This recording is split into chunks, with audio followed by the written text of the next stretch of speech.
10 বছরের মধ্যে প্রায় 10 লক্ষ ড্রাইভার তার চাকরি হারাবে, 20 লক্ষ ব্যাংকার তার চাকরি হারাবে, 20 লক্ষ শিক্ষক তার চাকরি হারাবে। তোমাদেরকে একটা অ্যালার্মিং তোমাদের জন্য। তোমরা এখানে যারা বসে আছো না, তোমরা যখন তোমাদের পেশায় যাবা, একটা গবেষণায় আসছে আগামী প্রজন্ম, তোমাদের যে বর্তমান প্রজন্ম, তারা যখন পেশায় যাবা পড়াশোনা শেষ করে, বর্তমানে যে পেশাগুলো আমাদের সমাজে আছে তার 70% পেশা বিলুপ্ত হয়ে যাবে। তোমাদের কাছে শব্দটা শুনে একটু খারাপ মনে হচ্ছে যে কি বিলুপ্ত, পেশা বিলুপ্ত হয়ে যাবে? হ্যাঁ, পেশা বিলুপ্ত হয়ে যাবে। এখন যে যুগ বের হয়েছে, it's not time for GK, এটা জেনারেল নলেজের যুগ নয়, it's time for SK, special নলেজের যুগ। এআই বের হয়েছে। আগে আমরা কাজী নজরুলের দিকে তাকিয়ে থাকতাম, রবীন্দ্রনাথ দিকে তাকিয়ে থাকতাম, কখন ওনারা একটা বিদ্রোহী কবিতা আমাদেরকে দিবে। এখন কবির দিকে তাকানোর দরকার নাই, এআই কে বলো আমাকে একটা বিদ্রোহী কবিতা বানিয়ে দাও, এআই তোমাকে বিদ্রোহী কবিতা বানিয়ে দিবে। এবার নির্বাচনে দেখেছো, নির্বাচন আসলে আমাদের শিল্পীদের ডিমান্ড বেড়ে যায়। এবার নির্বাচনে দেখেছি আমাদের শিল্পীদের কোনো গান ভাইরাল হয় নাই, যতগুলো গান ভাইরাল হয়েছে সবগুলো এআই গান। আমরা জানিও না এটা যে এআই এই গানটা তৈরি করেছে। তার মানে আগামী যে শিল্পী, আগামী যে কবি, যে পেশাগুলো আছে এই পেশাগুলো হারিয়ে যাবে। তুমি আর কবিতা লিখে মানুষকে আনন্দিত করতে পারবা না, তুমি গান শুনিয়ে মানুষকে আনন্দিত করতে পারবা না, পুলকিত করতে পারবা না। পুলকিত হবে কারা? এআই এর গান শুনে মানুষ পুলকিত হবে, জানবে না এটা যে এআই বানিয়েছে। কেরালায় দেখেছো তোমরা, কেরালায় একজন এআই শিক্ষক, আইরিশ নাম তার এখন ক্লাস নেয়, এআই শিক্ষক ক্লাস নেয়। তার মানে একটা গবেষণা আসছে আগামী 10 বছরের মধ্যে প্রায় 10 লক্ষ ড্রাইভার তার চাকরি হারাবে, 20 লক্ষ ব্যাংকার তার চাকরি হারাবে, 20 লক্ষ শিক্ষক তার চাকরি হারাবে। সকল শিক্ষক চাকরি হারাবে না, এভারেজ যারা আছে তারা তাদের চাকরি হারাবে। স্পেশাল নলেজ যার মধ্যে আছে, ব্যতিক্রম নলেজ যার মধ্যে আছে, আগামীর বাংলাদেশে তারা সার্ভাইভ করবে, বাকিরা সার্ভাইভ করতে পারবে না। এভারেজে কোনো ভ্যালু নাই, গুডের কোনো ভ্যালু থাকবে না, বেটারের কোনো ভ্যালু থাকবে না। You have to be best, তোমাকে সেরা হইতে হবে। আজকের এই প্রজন্ম তোমাদের জন্য ইটস ভেরি অ্যালার্মিং। তোমাকে এমন একটা যোগ্যতা অর্জন করতে হবে যে যোগ্যতাটা 10 জন থেকে তোমাকে পার্থক্য করে দিবে। তোমাকে এমন একটা যোগ্যতা অর্জন করতে হবে যে যোগ্যতাটা তোমাকে 10 জন থেকে তোমাকে পার্থক্য করবে। যে সব জানে তার খাওয়া হবে না, যে একটা জিনিস ভালো করে জানে তার খাওয়া হবে। জানো তোমরা, তোমরা দেখো একটা প্রাইমারি স্কুলের শিক্ষক, সে সকল সাবজেক্ট পড়ায়, তার বেতন 10 থেকে 15,000 টাকা বা 20,000 টাকা।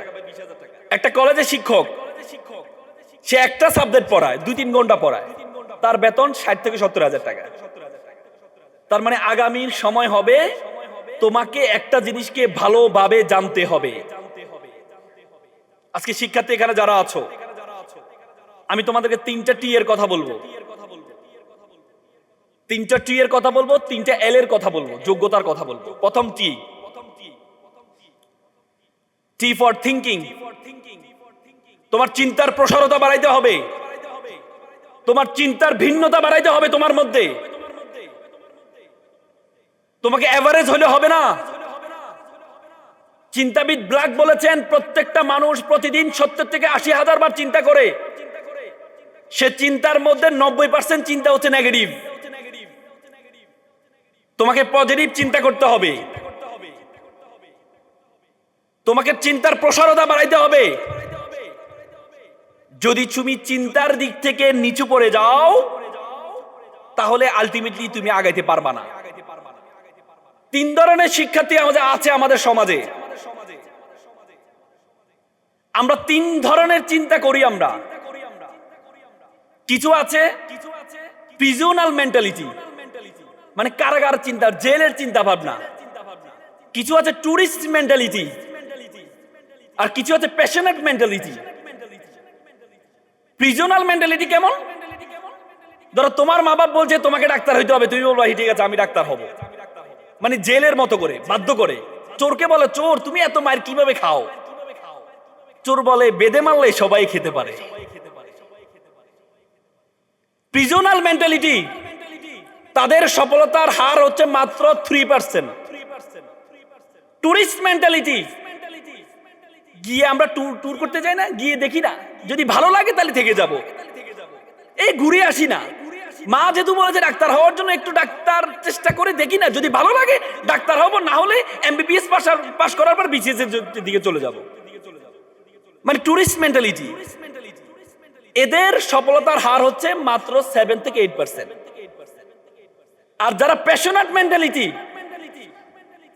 প্যাশনেট চিন্তা করে, হার্ভার্ড ইউনিভার্সিটির একটা গবেষণা হয়েছে, 1500 জন নিয়ে একটা গবেষণা হয়েছে। তারা 1500 জনকে জিজ্ঞেস করেছে, আচ্ছা তুমি কি বেতনের জন্য চাকরি করো বা পড়াশোনা করো, নাকি ভালো লাগে এই জন্য পড়াশোনা করো বা চাকরি করো? তার মধ্যে 1300 জন বলেছে যে আমরা টাকার জন্য বা বেতনের জন্য চাকরি করি, পড়াশোনা করি।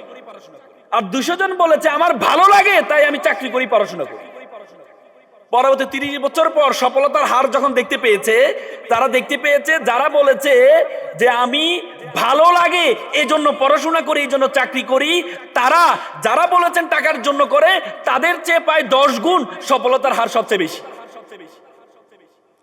তার মানে তোমাকে ভালো লাগতে হবে, ভালো লাগার মেন্টালিটিটা তৈরি করো, ভালো লাগার মেন্টালিটিটা তৈরি করো।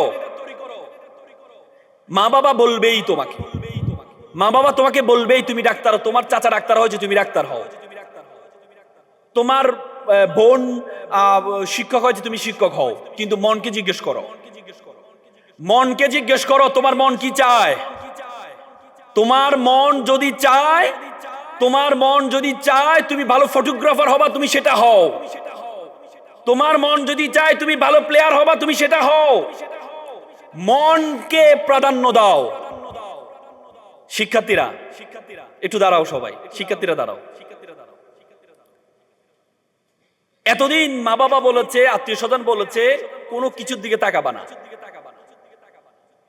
চোখটা বন্ধ করবা, বুকে হাত দাও, একটু বুকে হাত দাও, বুকে হাত দাও, চোখ বন্ধ করবা, চোখ বন্ধ করে বলবা যে আমি, আমার ভালো লাগে, আমি এটা হতে চাই। চোখ বন্ধ করো, আমি 5 সেকেন্ড, চোখ বন্ধ করো। নিজের মনের কথা, মা বাবা কি বলেছে, শিক্ষক কি বলেছে, ভাইয়াকে দেখে আজকে মনে হইলো না আজকে আইনজীবী হবো। নো, তোমার মনে কি চায়, অন্তরে কি চায়। আমি 5 পর্যন্ত 1 2 3 4 5, ঠিক আছে চোখ খোলো। একজন একটু হাত তুলে বলো, একজন কি কি হতে চাও তুমি? সরি, ডাক্তার হতে চাও। তোমার পরিবারে কেউ ডাক্তার আছে? কেউ বলেছে ডাক্তার হওয়ার জন্য? আমরা তো প্যারাগ্রাফ পড়ি, I want to be a doctor, সহজ এটা প্যারাগ্রাফ না, সেটা নাকি তোমার মনে চায় তুমি ডাক্তার হবা? কোনটা মনে চায়? গুড। আরেকজন, একটা ছেলে হাত তোলো, হ্যাঁ কি হতে চাও? Sorry, astronomer. গুড, জোরে একটা হাতে তালি দাও দুইজনের জন্য। এবার আবার চোখ বন্ধ করবা, চোখ বন্ধ করে আমি ডাক্তার হতে চাই, আমি অমুক মেডিকেলে পড়তে চাই, আমি বিজ্ঞানী হতে চাই, আমি বুয়েট কুয়েট চুয়েট এই জায়গায় পড়তে চাই। নট অনলি ইন বাংলাদেশ, তোমাদের বলছি you are a global citizen, you have to think beyond Bangladeshi border. পৃথিবীটাকে এখন বিশ্বগ্রামে পরিণত হয়েছে। এখন তুমি বাংলাদেশে বসে বাংলাদেশের নাগরিক বললে এটা ভুল হবে, তোমাকে বলতে হবে you are a global citizen, তুমি বিশ্ব নাগরিক। এখন বর্তমান বিশ্বের ছোট দেশ বড় দেশ বলতে কোনো কথা নেই, এখন বর্তমান বিশ্বের ছোট দেশ বড় দেশ বলতে কোনো কথা নেই।